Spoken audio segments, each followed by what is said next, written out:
দুইটা চড়াই পাখির বাচ্চা, তাদের মা বাপ কেউ নাই, মারা গেছে। ফ্যানের সাথে এক জায়গায় বাসা করছিল, বাড়ি খেয়ে মারা গেছে। এখন আমার নিজের হাতে এটারে খাওয়াইতে হইতেছে। আশা করি বড় হয়ে গেলে তাদেরকে ছেড়ে দিব, নিজ জায়গায় যায় তারা বাসা বাঁধবে।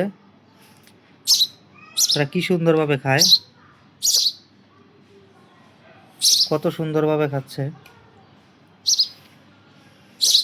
আপনারা আবার কেউ মনে করেন না যে এত ছোট ছোট বাচ্চা আমি কোথা থেকে নিয়ে আসছি। আসলে তাদের মা বাপ মারা গেছে বিধায়, মাটা মারা গেছে, একজন আমাকে দিয়ে গেছে পাখিটা। কারণ আমি পশু পাখি অনেক কিছু পালা হয় তো, এর জন্যই।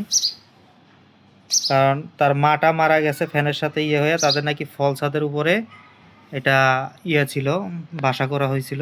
পরে ফ্যানের সাথে বাড়ি লেগে আর মাটা মারা যায়, কিন্তু বাবাটাকে 2-1 দিনের ভিতরে পাওয়া যায় না। পরে আমাকে দিয়ে গেছে। এখন আমি দেখি চেষ্টা করে তাদেরকে সার্ভাইভ করাইতে পারি কিনা। খাও খাও খাও খাও। সবসময় আপডেটটা অবশ্যই জানাবো আপনাদের। খাও খাও।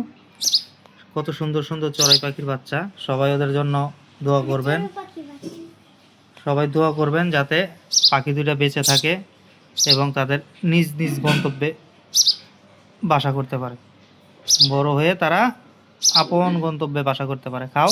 হ্যাঁ, এই যে ওদের বাসা রাখার জায়গাটা এইভাবে করে হয়েছে। আসো আসো আসো। হ্যাঁ, আবার পরে খাওয়াবো তোমাদের। হ্যাঁ, সবাই ওর জন্য দোয়া করবেন।